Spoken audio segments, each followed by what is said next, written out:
उसको अब सारा विश्व जो है लगभग मानता है। तो शुभकामनाएं देने में तो कभी पीछे हटना ही नहीं चाहिए।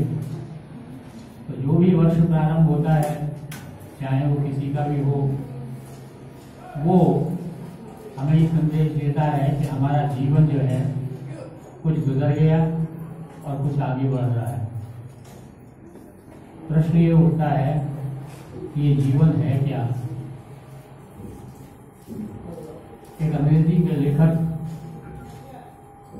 का एक पैराग्राफ पढ़ रहा था, जैसे हमारे यहाँ प्राचीन समय के अंदर पंचतंत्र की कथाएं होती थी, जिसमें पशु पक्षियों के माध्यम से संदेश दिया जाता था उन कथाओं में।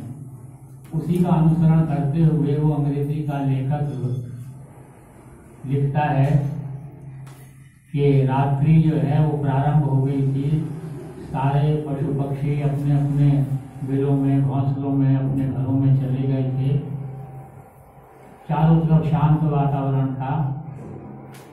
अचानक बुलबुल जो है उसने अपना मुंह निकाला और पूछा जीवन क्या है। जब ये पूछा जीवन क्या है, तो एक अशांति सी पैदा हो गई सबके मन में। एक निस्तब्धता, एक शांति जो है वो भंग हुई। तो बहुत लंबा प्रकरण दिया है, तो एक उदाहरण देता हूँ। जैसे लवा ने कहा कि जीवन एक संगीत है।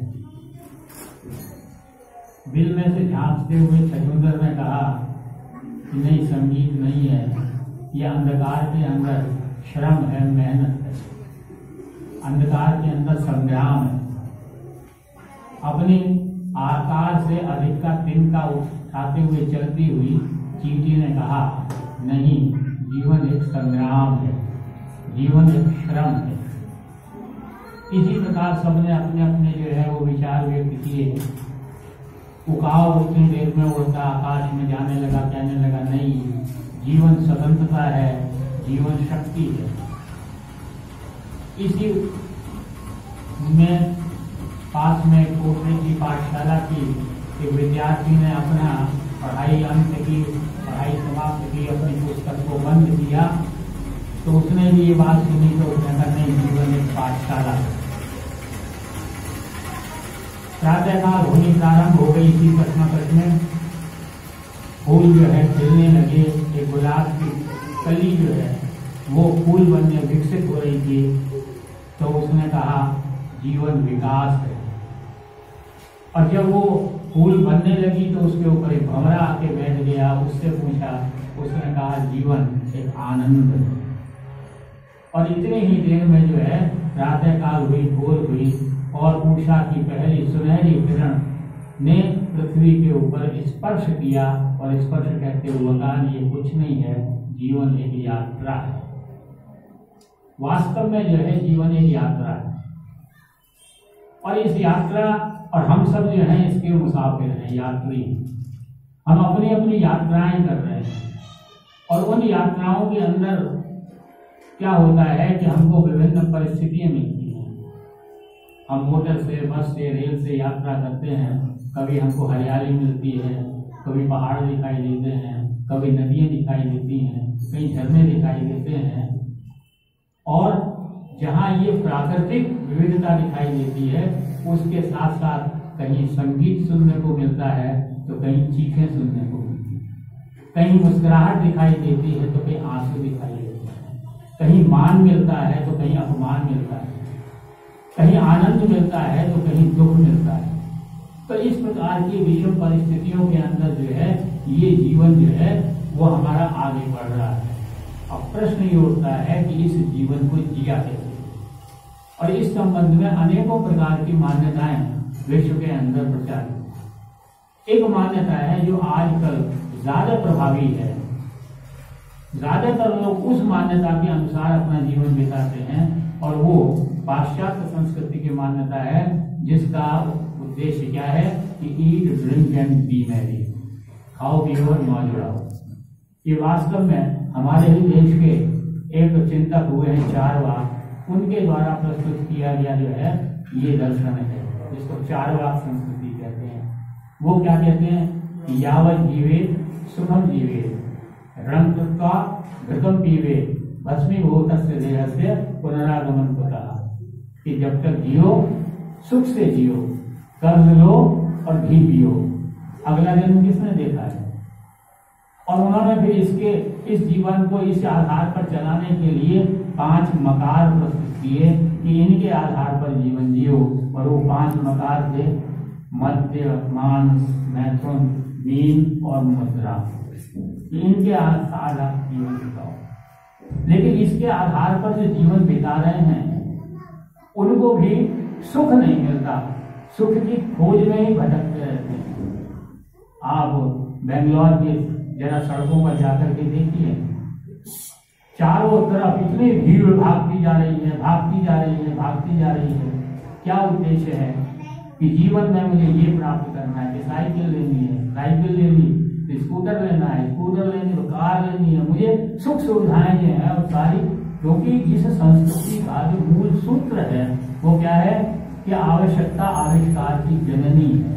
Invention, necessity is the mother of invention. आवश्यकताएं बढ़ाए जाओ, उपभोग किए जाओ और अपने आप रिसर्चेज होती रहेंगी, उन आवश्यकताओं की पूर्ति करते रहोगे, अनुसंधान करते रहोगे। लेकिन इससे जीवन जो है सुखी नहीं हो पाता, चाहे कितने ही सुख की ओर हम दौड़ रहे हैं।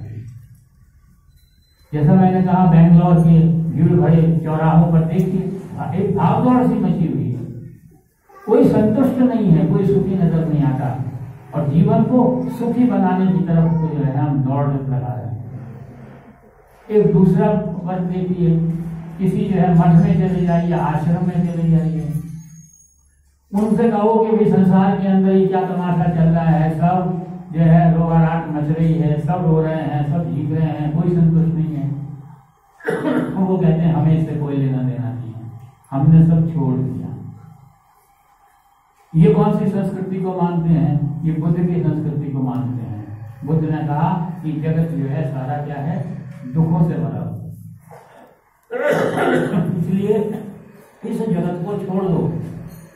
और उसके आधार पर बुद्ध के बाद बुद्ध ने कि वो मानने वालों के भिक्षुओं की, बौद्ध भिक्षुओं की एक बहुत बड़ी सेना तैयार होगी और समाज डामाडोल हो गया, सामाजिक व्यवस्था जो है डामाडोल हो गई। एक और महापुरुष हुए जिनको कहा गया, जिन्होंने कहा कि जगत मिथ्या है, जगत माया है।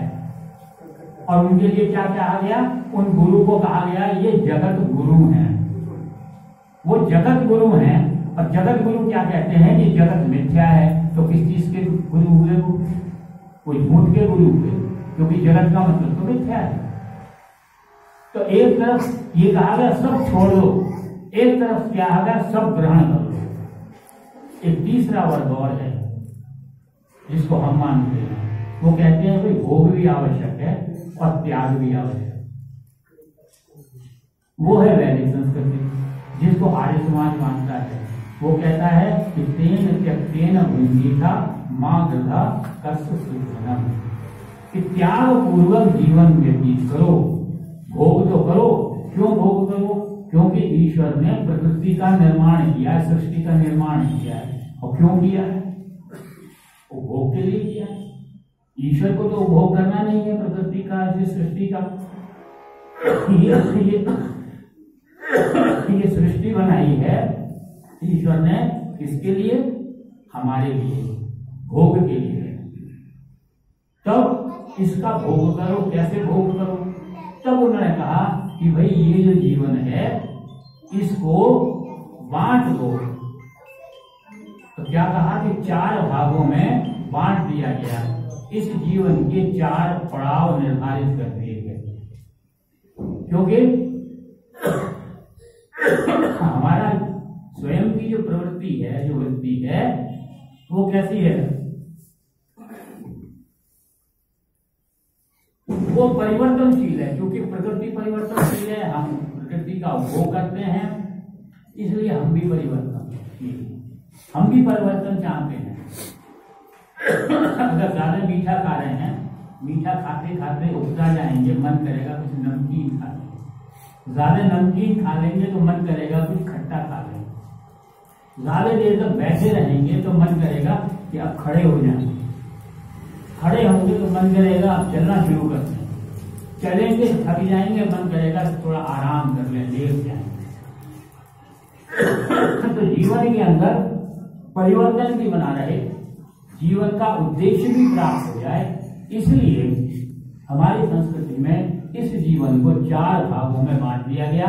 और सामान्य आयु 25 वर्ष की मान 100 वर्ष की मान करके 4 भागों में 25-25 वर्ष के 4 पड़ाव निर्धारित कर दिए।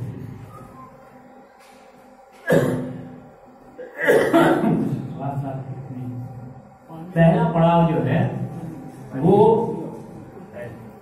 ब्रह्मचर्य, और इनका नाम, पड़ावों का नाम, जो 4 पड़ाव है, नाम दिया गया आश्रम। क्योंकि हमारी संस्कृति जो है पुरुषार्थ में विश्वास रखती है, श्रम में विश्वास रखती है, मेहनत में विश्वास रखती है। जब श्रम में विश्वास रखती है तो उन पड़ावों का नाम आश्रम दिया गया। यहाँ पर हर पड़ाव में हमको श्रम तो करना ही है, मेहनत तो करनी ही है। तो आवश्यकता और प्रकृति के अनुसार और लक्ष्य को प्राप्त करने के हिसाब से जो 4 पड़ाव बनाए, उसमें पहला पड़ाव का नाम दिया ब्रह्मचर्य। ये पड़ाव जन्म से 25 वर्ष तक का माना गया। इसका उद्देश्य क्या है? ज्ञान प्राप्त करना। ज्ञान क्यों प्राप्त किया जाए, ज्ञान की क्या आवश्यकता है, तो मैं आपको बताऊं। मनुष्य को बनाया और शेष प्राणियों को बनाया। जो दूसरे प्राणी जगत है वो है भोग, और हमारी भोग योनि है। जितने भी कर्म किए गए हैं उनको हम भोगते हैं, और भोगने के लिए ईश्वर ने उनका जीवन चलाने के लिए उनको कुछ स्वाभाविक ज्ञान पहले से ही दे दिया। जानवरों के बच्चे हैं, पैदा होते ही पानी में डाल दिए तैरना शुरू कर देंगे। मनुष्य के बच्चे को पानी में डाल दीजिए, पैदा होते ही तैरेगा नहीं। तो उनको स्वाभाविक ज्ञान दे दिया गया। उनका जीवन यापन करने के लिए एक मधुमक्खी है, दूसरे पक्षी हैं, घोंसला बनाते हैं। इतना उत्तम घोंसला बनाते हैं कि बड़े बड़े आर्किटेक्ट नहीं बना सकते। ईश्वर ने उनको ज्ञान दे दिया। लेकिन मनुष्य भोग योनि भी है और कर्म योनि भी है। कर्म करने के लिए स्वतंत्र है, तो कैसे कर्म करे, किस प्रकार कर्म करे, इस चीज का ज्ञान होना आवश्यक है। तो उसको बहुत कम निर्धारित जो है स्वाभाविक ज्ञान दिया। बाकी ज्ञान के लिए ज्ञान का स्रोत दे दिया, वेद दे दिए कि भाई इससे ज्ञान प्राप्त करो। लेकिन ज्ञान प्राप्त करना पड़ेगा, ज्ञान बच्चों को देना पड़ेगा। तो उस ज्ञान देने का समय निर्धारित कर दिया कि भाई 25 वर्ष तक जो है ज्ञान प्राप्त करेगा। अब उस ज्ञान को प्राप्त करने के लिए क्या एक प्रवृत्ति आ जाती है। यह जो ब्रह्मचर्य आश्रम है, यह स्वार्थ से भरा आश्रम है। ये बच्चे खेल रहे हैं, छोटे विद्यालयों में, पाठशालाओं में बच्चे पढ़ते हैं, सबसे ज्यादा स्वार्थी होते हैं। क्यों? इनसे कहिए जाकर के इनके पास है, कहेंगे मेरी पेंसिल है, मेरी कॉपी है, मेरी पुस्तक है।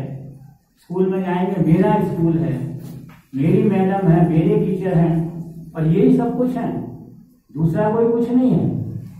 तो सब कुछ कि मेरी पढ़ाई है, मेरी परीक्षाएं हैं, मेरा सिलेबस है, मेरे एग्जामिनेशन है, मेरे स्पोर्ट्स हैं, मेरी एक्टिविटीज हैं, सब मेरा ही मेरा है, दूसरे की कोई बात नहीं है। तो यहाँ पर लेकिन उस स्वार्थ के अंदर भी जो अपनापन है, उसकी पूरी करने के लिए, आवश्यकताओं को पूरा करने के लिए कहा कि इस काल के अंदर, इस पड़ाव में त्याग और तपस्या का जीवन व्यतीत करना पड़ेगा।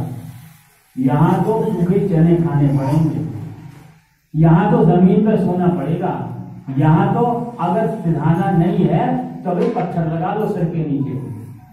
क्यों? तैयार कर रहे हैं जीवन के लिए, जीवन का ज्ञान दे रहे हैं। तो क्यों? क्योंकि जिसने सूखे चने खाए हों और फिर उसको बाद में मोहन भोग खाने को दे दिए जाए, छप्पन भोग खाने को दे दिए जाए, तब उसको उसके खाने में, भोजन में आनंद आएगा। प्रारंभ से ही मोहन भोग दे दीजिए तो कोई परिवर्तन नहीं दिखाई देगा। जिसने सर के नीचे पत्थर रख करके जो है सोया हो और फिर उसके बाद उसकी ऐसी परिस्थिति आ जाए कि उसको डंलप का गद्दा दे दिया जाए, तो जो उसको सोने में आनंद आएगा उसका वर्णन वो अपने शब्दों से नहीं कर सकता। तो ये एक जो है पड़ाव दिया, और ये पड़ाव दिया ब्रह्मचर्य आश्रम का। और फिर कहा अब अपनी अपनी कर ली, अपने को तैयार कर लिया, अपने को प्रिपेयर कर लिया समाज के लिए, तब उन्होंने एक दूसरा पड़ाव दिया जिसको कहते हैं गृहस्थ, और उसका द्वार बनाया विवाह को। विवाह हमारे यहाँ बड़ा आत्मिक बंधन माना जाता है। हमारी वैदिक संस्कृति के अंदर विवाह जो है आत्मिक बंधन है। किसी को अंग्रेजी उसने लेखक ने कहा कि when body and body combine it makes lust. जब शरीर से शरीर मिलते हैं वे वासना पैदा करते हैं, लेकिन when soul and soul combine it makes love. जब आत्मा से आत्मा का मिलन होता है तब ये प्रेम बनता है। तो दूसरे पड़ाव में प्रवेश करने के लिए वहां त्याग था, यहाँ प्रेम से प्रारंभ होता है। और प्रेम भी किसका? आत्माओं का प्रेम होता है। जब आत्माएं मिलती हैं तो प्रेम होता है। तो यह जो बंधन है आगे चल, इसलिए इसको आत्मिक बंधन कहा। दूसरी जगह आत्मिक बंधन नहीं है। अंग्रेजी में विवाह को क्या कहते हैं? मैरिज कहते हैं। और मैरिज का एक विलोम शब्द है, उल्टा शब्द है, जिसको कहते हैं डाइवोर्स। उर्दू में निकाह बोलते हैं, मुस्लिम संस्कृति में निकाह किया जाता है, और निकाह के साथ एक उल्टा शब्द उन्होंने उनकी डिक्शनरी में और आ गया, और वो आ गया तलाक। 3 बार तलाक बोल दो, हट गए, सारे बंधन खत्म हो गए। लेकिन विवाह शब्द एक ऐसा शब्द है जिसका कोई विलोम शब्द है ही नहीं, क्योंकि यहाँ तो प्रेम से शुरू होता है। जिस समय वर और लड़के और लड़की आमने सामने आते हैं, मधुपर्क जब हमारे यहाँ जो है भाई साहब जो है संस्कार कराते हैं, तो जब मधुपर्क वाले मंत्र बोले जाते हैं तो कहते हैं कि हम दोनों में इतना प्रेम होगा, इतना प्रेम होगा, जैसे कि 2 गिलासों के अंदर पानी हो अलग अलग जगह का। मान लीजिए बेंगलोर का पानी है और ये गंगानगर का पानी है, इनको मिला दीजिए, फिर इनको देख अलग नहीं कर पाएंगे कौन सा गंगानगर का पानी है और कौन सा बेंगलोर का पानी है।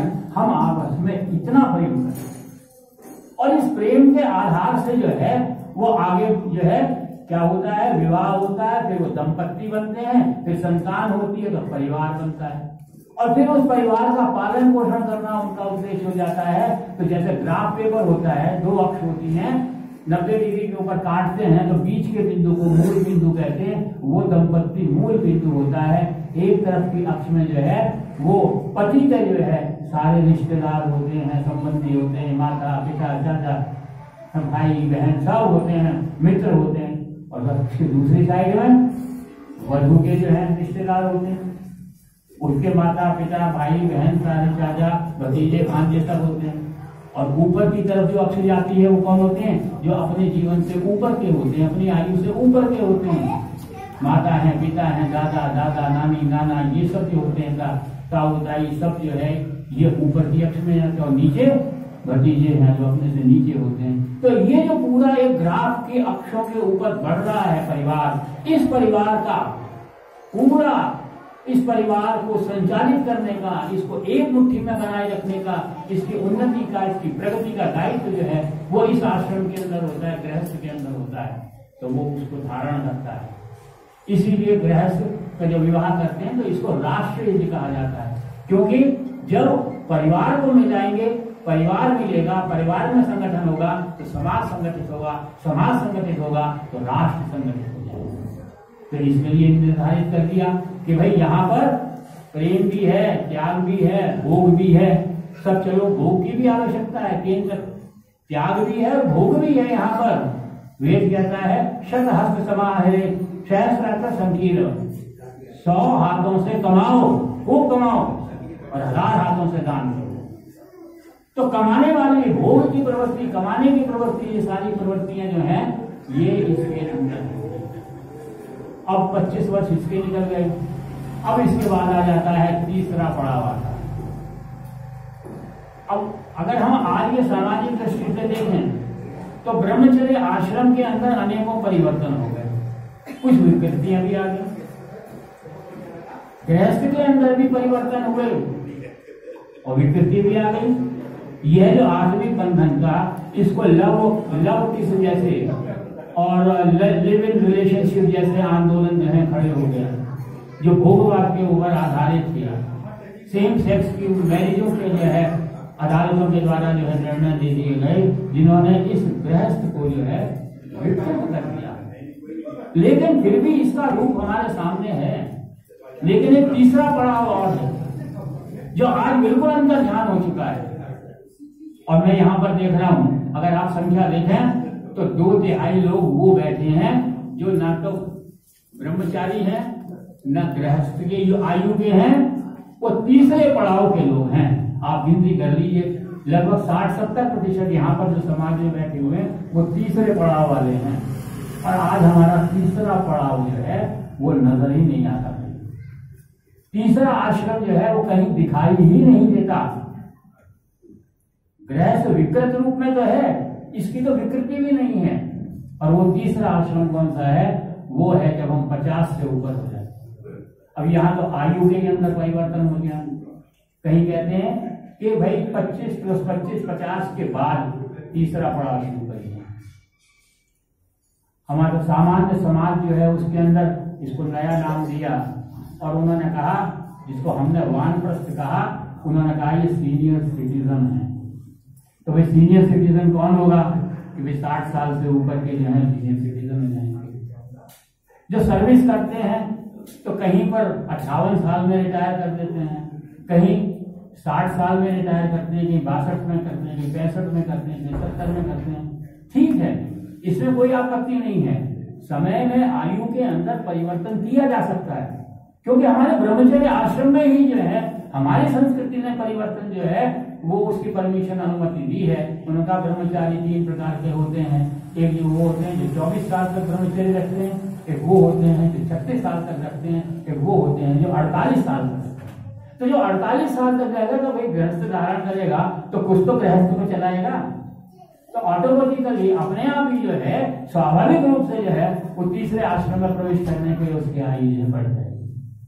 तो हमारे यहाँ समाज में क्या आया कि वे रिटायर कर रहे। आज से 17-18 वर्ष पूर्व की बात है कि मैं रिटायर होने वाला था। तो मुझे जिला प्रशासन के द्वारा एक दायित्व दिया गया था, जब से मैंने सर्विस करी तब से, कि भाई जिले के जितने भी राष्ट्रीय जो त्योहार होते हैं, पर्व होते हैं, उनका संचालन आपको करना होगा। हर साल फाइल में मेरा नाम लिख दिया जाता, मैं चला जाता।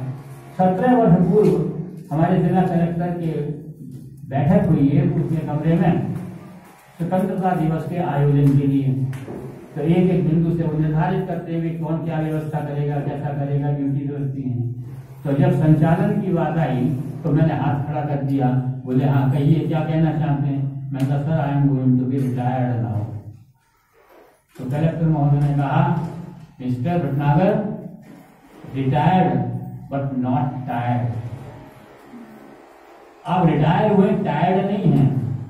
या रिटायर कर दीजिए अपने आप को, जैसे टायर को रिटायर कर दिया जाता है ऐसे रिटायर कर दीजिए। तो मैं सोचने लगा कि मेरी संस्कृति भी तो यही कहती है कि जब तक जियो सक्रिय होकर के जियो, कर्म करते हुए जियो।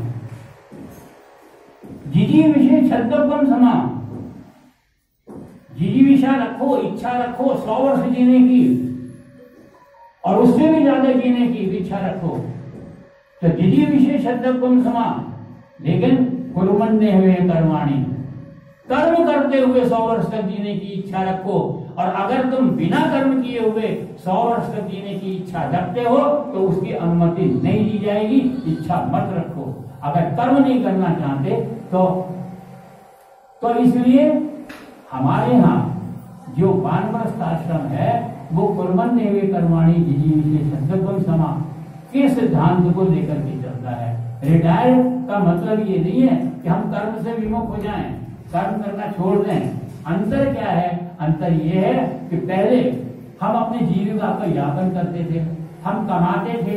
क्यों? क्योंकि हमारे ऊपर 3-4 आश्रमों का उत्तरदायित्व था। उसका वहन करने के लिए, परिवार के पोषण के लिए, समाज को आगे बढ़ाने के लिए, ब्रह्मचारियों को आगे बढ़ाने के लिए, सबके लिए धन की आवश्यकता, इसलिए मैं कमाता था। और कमाने के लिए क्या करता था, मैं मेहनत करता था, जान करता था, लेकिन कमाता था। अब वो कहते हैं जो तीसरे पड़ाव में आओ, काम करो, कमाना नहीं है, क्योंकि वो दायित्व तो दूसरों का हो जाएगा। आप क्योंकि आपके पास जो है वो बहुत बड़ा अनुभव है, आप कार्य कीजिएगा, अपनी क्षमता के अनुसार कार्य कीजिएगा। तो अब यहां पर जब इस आयु के अंदर आते हैं तब दो शब्द इस्तेमाल किए जाते हैं हमारे लिए। एक शब्द होता है बुढ़ापा, जिसको जरावस्था कहते हैं। ये जरावस्था सारे पशुओं में, पक्षियों में, मनुष्यों में, सब में होती है। और एक होती है वृद्धावस्था। वृद्धावस्था केवल मनुष्यों की होती है। हम कहते हैं ना कि वृद्ध शब्द आता है ना, वयोवृद्ध शब्द आता है ना, तो जरा का मतलब ये आयु है। जैसे जैसे आयु बढ़ेगी, हमारे वेद के अंदर एक मंत्र में क्या कहा है, ये जो जीवन चल रहा है इनकी 6 अवस्थाएं होती हैं कि एक तो वस्तु पे जो पैदा होती है, पैदा होने के बाद अंकुरित होती है, उसका विकास होता है, उसकी उन्नति होता है और चरम विकास होता है। चरम विकास के बाद ह्रास होना शुरू हो जाता है, उसका पतन होना शुरू हो जाता है और वो नष्ट हो जाता है। जो चीज पैदा हुई है वो चीज नष्ट होगी। तो एक निश्चित समय तक, यौवन काल तक आपकी उन्नति हो गई हर प्रकार से, अब आपके अंगों में शिथिलता आनी स्वाभाविक है। अब एक समय ऐसा आएगा जब कान कम सुनने लगेंगे, जब आंख कम देखने लगेगी, जब हमारे शरीर के अंदर झुर्रियां पड़ जाएंगी, त्वचा के अंदर हमारी मांसपेशियां और हमारे तंतु ढीले हो जाएंगे, हमारी हड्डियां जो है उनकी मजबूती, उनकी स्ट्रेंथ कम हो जाएगी। तो यहाँ पर जो है इनके अधिकार हमारे कम हो गए।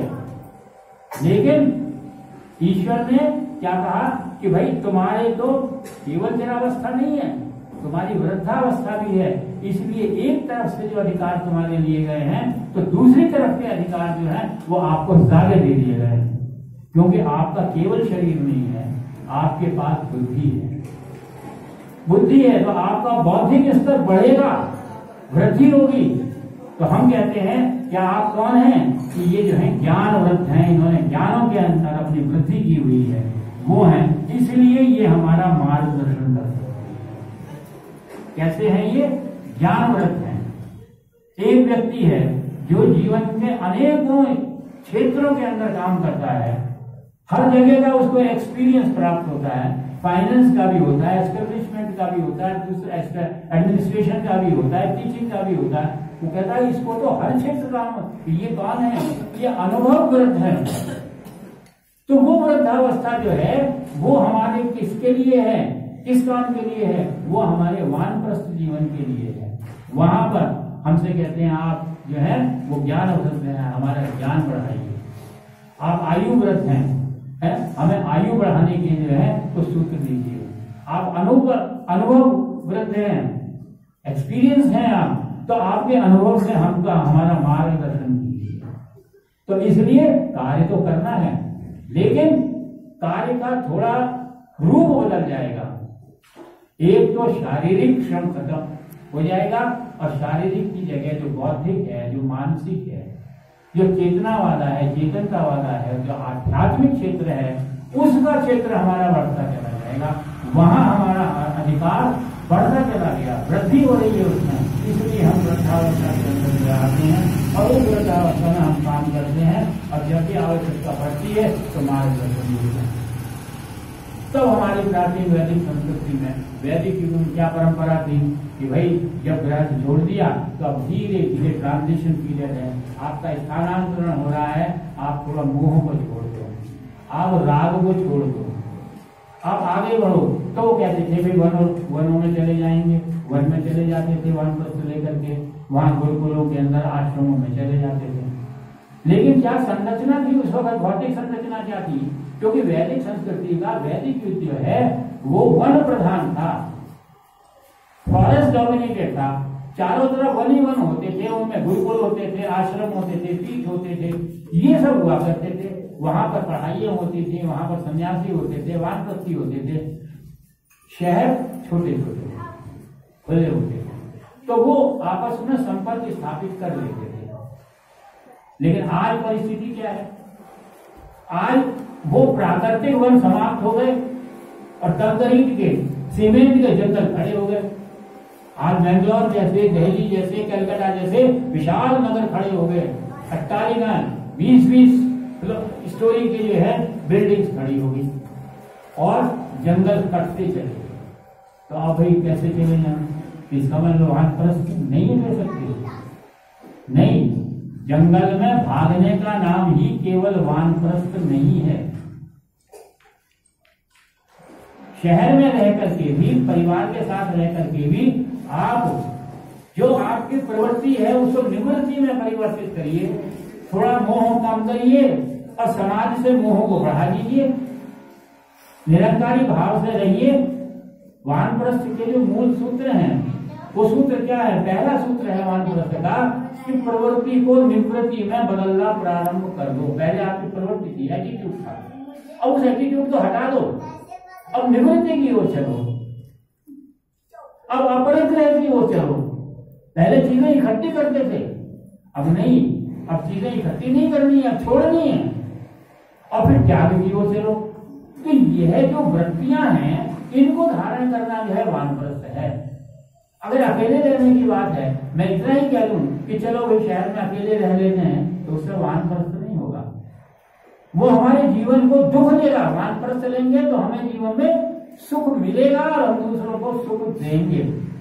अभी 3-4 साल के पूर्व की घटना है, आप लोगों ने भी पढ़ी होगी, अखबार में आया कि बॉम्बे के एक बहुत बड़े अपार्टमेंट के अंदर एक व्यक्ति, एक नवयुवक आया, एक फ्लैट के आगे नॉक किया जाता। उसने डोर बेल बजाई, बहुत देर तक बजाई, अंदर से कोई आवाज नहीं। आस पड़ोस में पहुंचा कि साहब यहाँ एक आशा साहनी नाम की महिला रहती है। बोले हाँ भी रहती तो है कि साहब उन दरवाजा नहीं खोल रहा।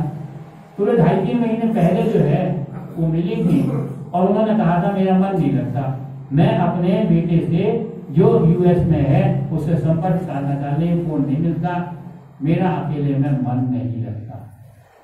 तो इसलिए बस उसके बाद उनका पता नहीं।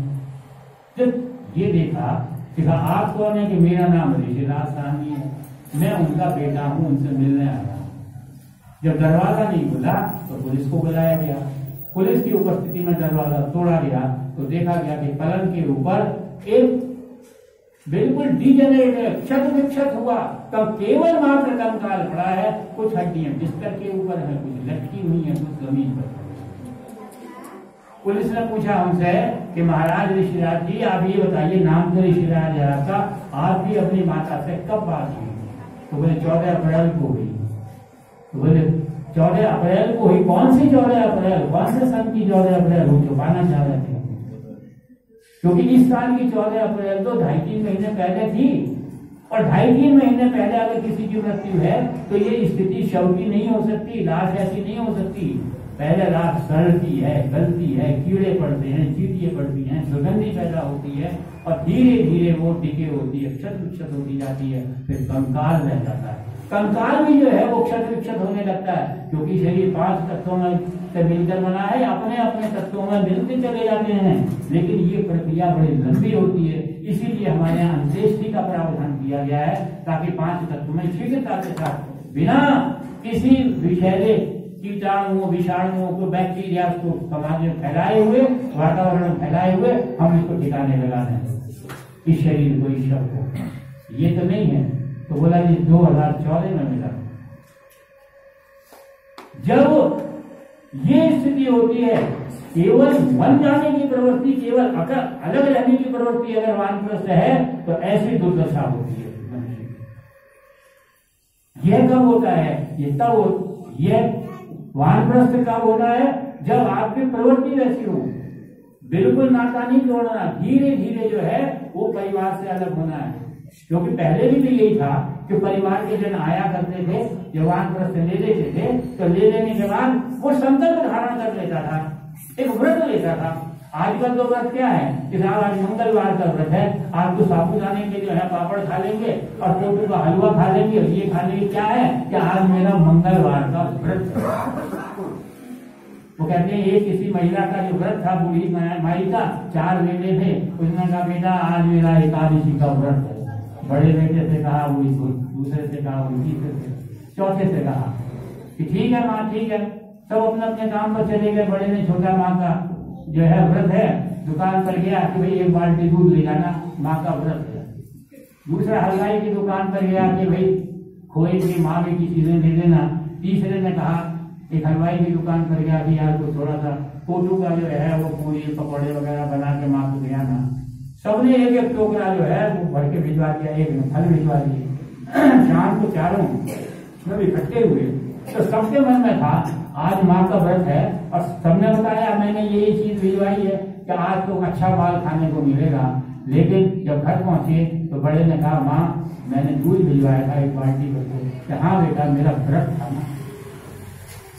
दूसरे ने कहा माँ मैंने जो है वो कलाकंद और बर्फी पेड़े भिजवाए थे कि हाँ बेटा मेरा व्रत था ना।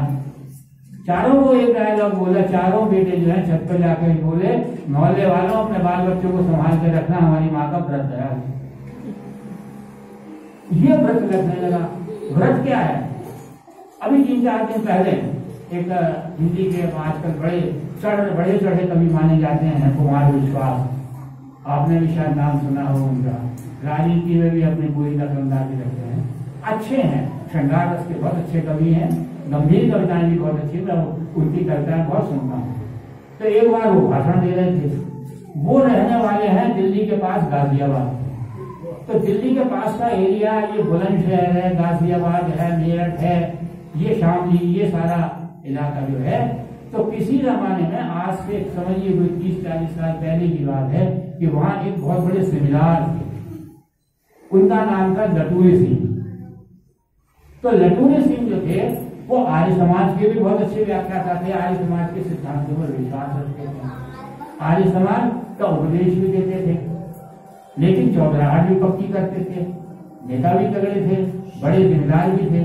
और एक शौक था उनको, और वो शौक था उनका नाटक का। उनको नाटक बहुत पसंद थे और स्वयं अच्छे एक्टर थे, बहुत अच्छी एक्टिंग करते थे। अब चूंकि अच्छे समृद्धशाली थे तो उन्होंने क्या किया, वो क्या करते थे कि हर साल एक नाटक कंपनी को बुलाया करते थे गांव में और नाटक कराया करते थे, और स्वयं भी कोई रोल इंपॉर्टेंट किया करते थे। उनको कहीं कहीं नाटक कंपनी बोलते हैं कि सांग, आपने नाम सुना होगा जो उस क्षेत्र के हैं कि सांग वाली कंपनी आती है और सांग करती है। तो खैर वो बुलाते, कभी हरिश्चंद्र का नाटक करते, कभी कोई और नाटक करते, तो वो स्वयं हरिश्चंद्र का पार्ट कर रहे हैं। एक बार उन्होंने कंपनी को बुलाया और भरते हरि का जो है नाटक करवाया। 8 दिन का नाटक हुआ। 8 दिन के नाटक में उन्होंने स्वयं भरतहरि का रोल जो था वो खुद अंजाम दिया, उसका पार्ट खुद किया, उन्होंने अभिनय स्वयं किया। 6ठे दिन के बाद भरतहरि जो है घर गए, वो लटूरी सिंह घर गए और अपनी पत्नी से कहा कल अंतिम दिन है, तुम नाटक देखने मत आना। तो एक जिज्ञासा सी, एक संशय सा हो गया कि सबको तो कह रहे हैं आने के लिए, मुझे मना कर दिया कि मेरी सास को भी कह दिया, ननद को भी कह दिया, दौरानी को भी कह दिया, और सब बड़े बूढ़ों को कह दिया, बच्चों को कह दिया, किसी को मना नहीं किया, अकेले मुझे क्यों मना किया? एक संशय होता है, और संशय जब पैदा होता है तो फिर इच्छा होती है इस क्यों का जवाब दिया जाए।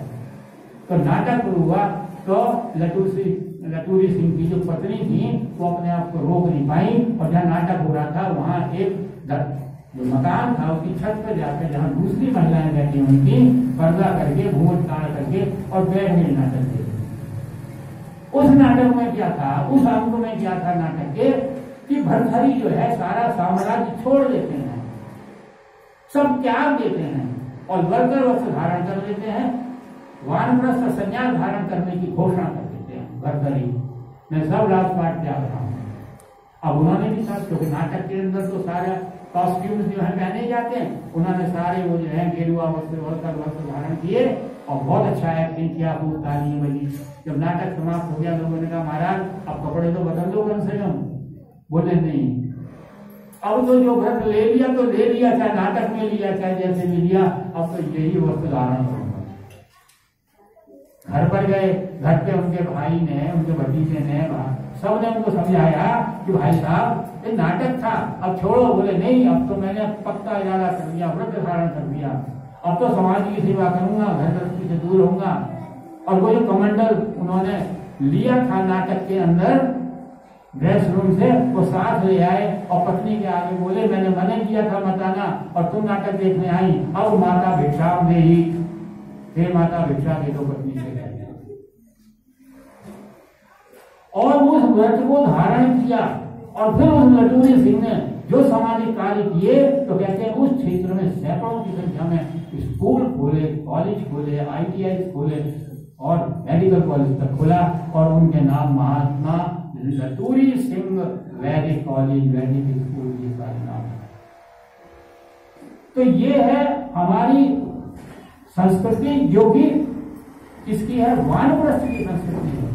वन में चले जाना ही केवल जो है वानप्रस्थ धारण नहीं होता। आज परिस्थितियां ऐसी नहीं है जिनको हम बदल सके।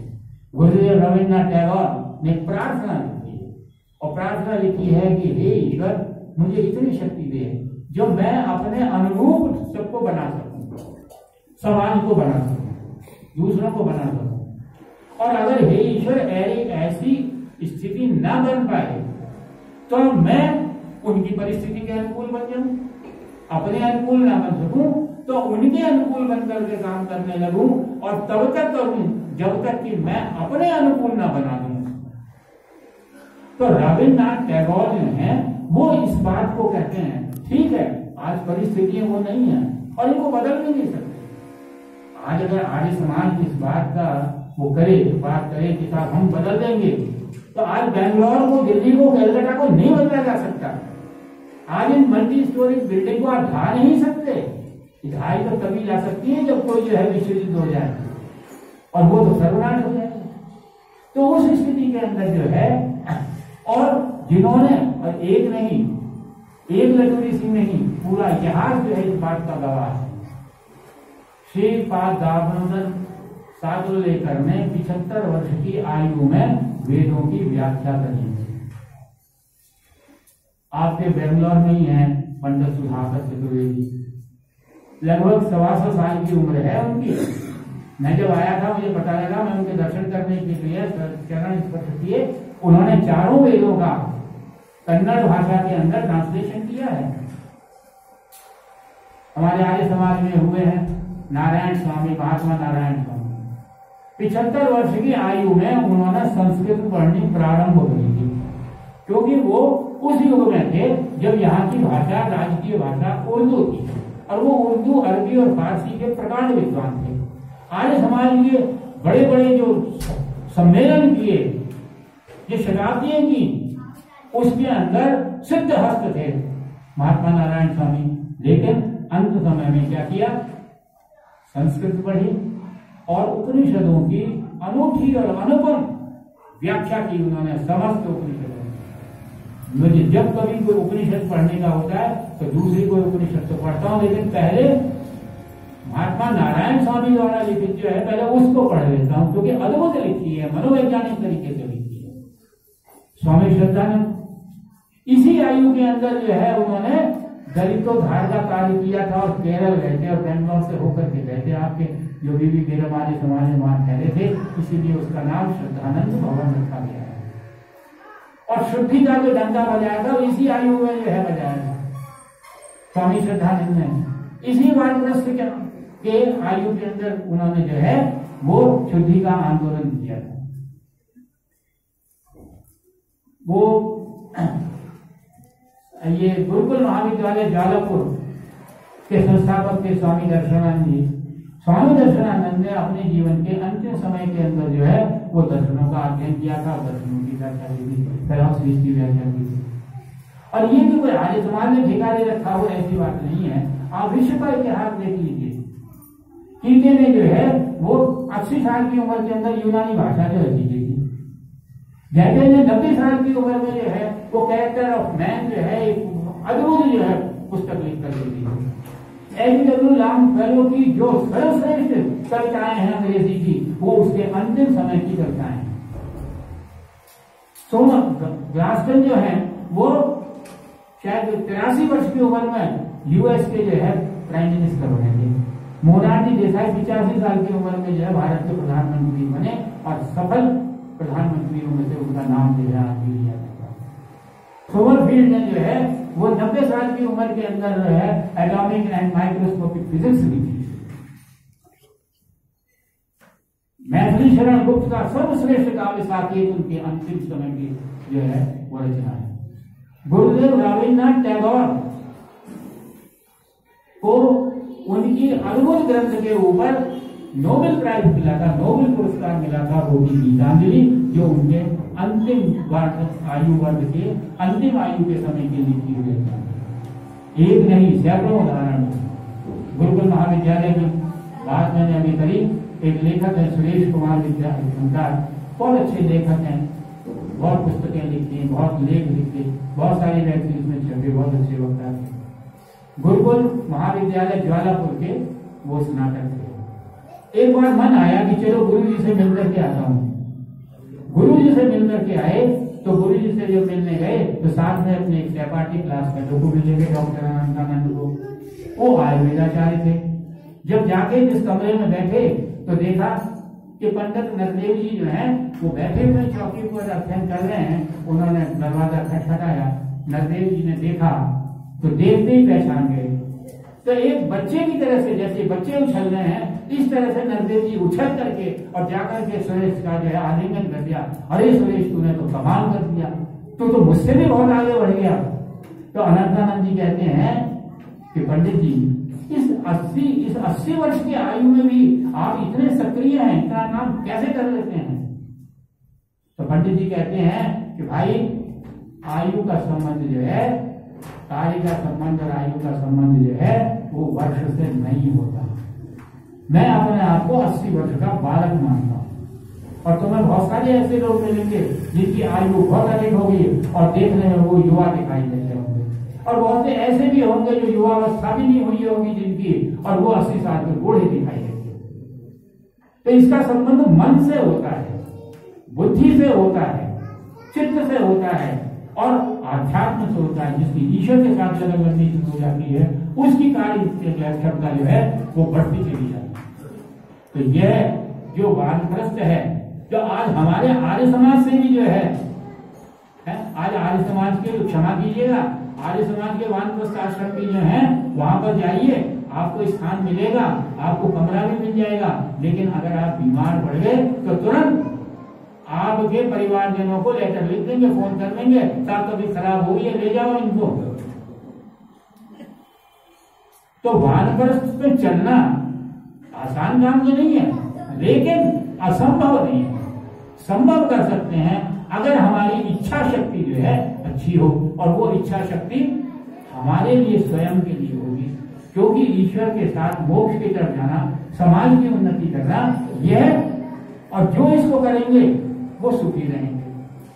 जो वानप्रस्थ आश्रम ले लेते हैं, घर में रहते हुए भी वानप्रस्थ का जीवन जो व्यतीत करते हैं, वो सुखी रहते हैं और स्वस्थ रहते हैं। हमारे कुमार साहब हैं, इसी आयु के हैं, आपकी तो वानप्रस्थ की आयु है? लेकिन देखिए, एक नाम के आगे एक व्रत ले लिया कि मुझे क्या करना है, कि दयानंद का सैनिक बनना है। आपने लिखा है ना नाम के आगे, क्या लिखा है? फकीर दयानंद।